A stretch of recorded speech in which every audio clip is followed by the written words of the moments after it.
ओम नमो भगवते वासुदेवाय। सभी वैष्णव भक्तों को जय श्री राधे कृष्ण। द्वितीयो अध्याय उद्धव जी द्वारा भगवान की बाल लीलाओं का वर्णन। श्री सुखदेव जी कहते हैं, जब विदुर जी ने परम भक्त उद्धव से इस प्रकार उनकी प्रियतम श्री कृष्ण से संबंध रखने वाली बातें पूछी, तब उन्हें अपने स्वामी का स्मरण हो आया और वे हृदय भर आने के कारण कुछ भी उत्तर ना दे सके। जब ये 5 वर्ष के थे, तब बालकों की तरह खेल में ही श्री कृष्ण की मूर्ति बनाकर उसकी सेवा पूजा में ऐसे तन्मय हो जाते थे कि कलेवे के लिए माता के बुलाने पर भी उसे छोड़कर नहीं जाना चाहते थे। अब तो दीर्घ काल से उन्हीं की सेवा में रहते रहते ये बूढ़े हो चले थे। अतः विदुर जी के पूछने से उन्हें अपने प्यारे प्रभु के चरण कमलों का स्मरण हो आया। उनका चित्त विरह से व्याकुल हो गया। फिर वे कैसे उत्तर दे सकते थे। उद्धव जी श्री कृष्ण के चरणारविंद मकरंद सुधा से सराबोर होकर 2 घड़ी तक कुछ भी न बोल सके। तीव्र भक्ति योग से उसमें डूबकर वे आनंद मग्न हो गए। उनके सारे शरीर में रोमांच आया तथा मूंदे हुए नेत्रों से प्रेम के आंसुओं की धारा बहने लगी। उद्धव जी को इस प्रकार प्रेम प्रवाह में डूबे हुए देखकर विदुर जी ने उन्हें कृतकृत्य माना। कुछ समय बाद जब उद्धव जी भगवान के प्रेम धाम से उतरकर पुनः धीरे धीरे संसार में आए, तब अपने नेत्रों को पोंछकर भगवत लीलाओं का स्मरण हो आने से विस्मित हो विदुर जी से इस प्रकार कहने लगे। उद्धव जी बोले, विदुर जी, श्री कृष्ण रूप सूर्य के छिप जाने से हमारे घरों को काल रूप अजगर ने खा डाला है।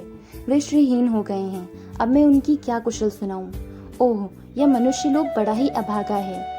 इसमें भी यादव तो नितांत भाग्यहीन हैं, जिन्होंने निरंतर श्री कृष्ण के साथ रहते हुए भी उन्हें नहीं पहचाना। जिस तरह अमृत में चंद्रमा के समुद्र में रहते समय मछलियां उन्हें नहीं पहचान सकी थीं, यादव लोग मन के भाव को तोड़ने वाले बड़े समझदार और भगवान के साथ एक ही स्थान में रहकर क्रीड़ा करने वाले थे, तो भी उन सबने समस्त विश्व के आश्रय सर्व अंतर्यामी श्री कृष्ण को एक श्रेष्ठ यादव ही समझा।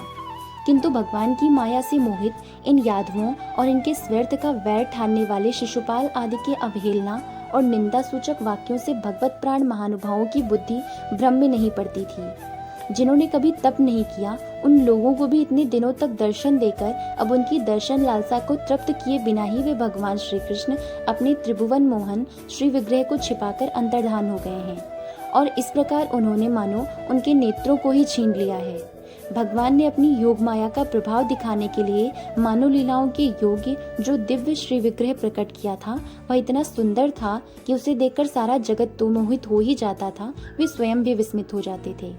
सौभाग्य और सुंदरता की पराकाष्ठा थी उस रूप में। उससे आभूषण, अंगों के गहने भी विभूषित हो जाते थे। धर्मराज युधिष्ठिर के राजसूय यज्ञ में जब भगवान के उस नयन अभिराम रूप पर लोगों की दृष्टि पड़ी थी, तब त्रिलोकी ने यही माना था कि मानव सृष्टि की रचना में विधाता की जितनी चतुराई है, सब इसी रूप में पूरी हो गई है।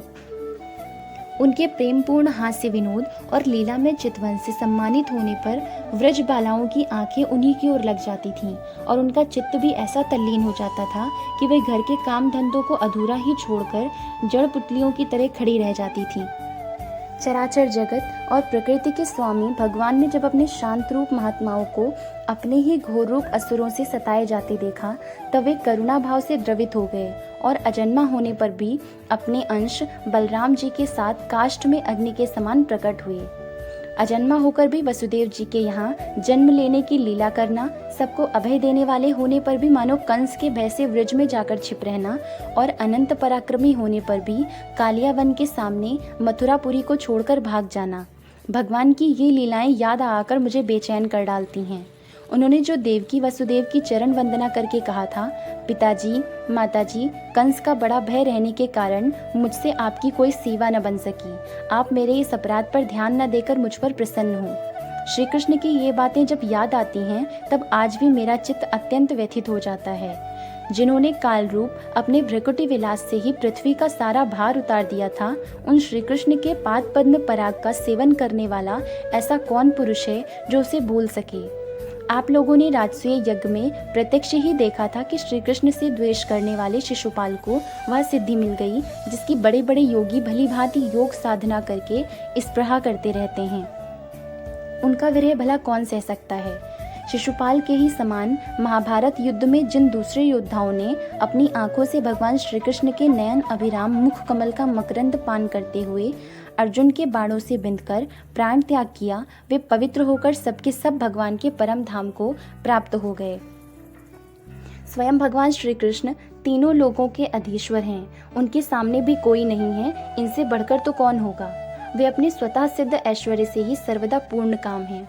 इंद्रादि असंख्य लोकपालगण नाना प्रकार की भेंटें लाकर अपने अग्रभाग से उनके चरण रखने की चौकी को प्रणाम किया करते हैं। विदुर जी वे ही भगवान श्री कृष्ण राज सिंहासन पर बैठी हुई उग्रसेन के सामने खड़े होकर निवेदन करते थे, देव हमारी प्रार्थना सुनिए।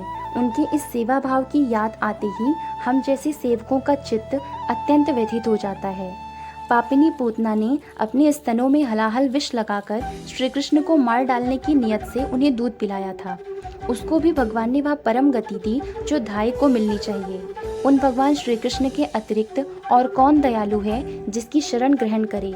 मैं असुरों को भी भगवान का भक्त समझता हूँ, क्योंकि वैर भाव जनित क्रोध के कारण उनका चित्त सदा श्री कृष्ण में लगा रहता है और उन्हें रणभूमि में सुदर्शन चक्रधारी भगवान को कंधे पर चढ़ाकर झपटते हुए गरुण जी के दर्शन हुआ करते थे। ब्रह्मा जी की प्रार्थना से पृथ्वी का भार उतारकर उसे सुखी करने के लिए कंस के कारागार में वसुदेव देवकी के यहाँ भगवान ने अवतार लिया था।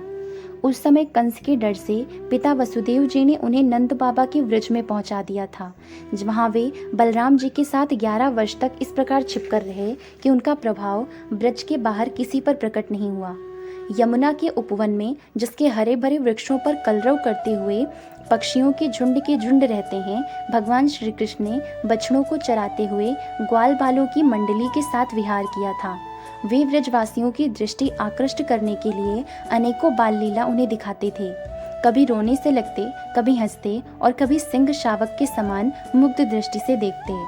फिर कुछ बड़े होने पर वे सफ़ेद बैल और रंग बिरंगी शोभा की मूर्ति गौओं को चराते हुए अपने साथी गोपों को बांसुरी बजा बजा कर रिझाने लगे। इसी समय जब कंस ने उन्हें मारने के लिए बहुत से मायावी और मनमाना रूप धारण करने वाले राक्षस भेजे, तब उनको खेल ही खेल में भगवान ने मार डाला, जैसे बालक खिलौनों को तोड़ फोड़ डालता है। कालिया नाग का दमन करके विष मिला हुआ जल पीने से मरे हुए ग्वाल बालों और गौओं को जीवित कर उन्हें काले दह का निर्दोष जल पीने की सुविधा कर दी। भगवान श्री कृष्ण ने बढ़े हुए धन का सद्व्यय कराने की इच्छा से श्रेष्ठ ब्राह्मणों के द्वारा नंद बाबा से गोवर्धन पूजा रूप गोयज्ञ करवाया। भद्र इससे अपना मानभंग होने के कारण जब इंद्र ने क्रोधित होकर व्रज का विनाश करने के लिए मूसलधार जल बरसाना आरंभ किया, तब भगवान ने करुणावश खेल ही खेल में छत्ते के समान गोवर्धन पर्वत को उठा लिया और अत्यंत घबराए हुए व्रजवासियों की तथा उनके पशुओं की रक्षा की। संध्या के समय जब सारे वृंदावन में शरद के चंद्रमा की चांदनी छिटक जाती, तब श्री कृष्ण उसका सम्मान करते हुए मधुर गान करते और गोपियों के मंडल की शोभा बढ़ाते हुए उनके साथ रास विहार करते। ओम नमो भगवते वासुदेवाय। जय श्री राधे कृष्ण।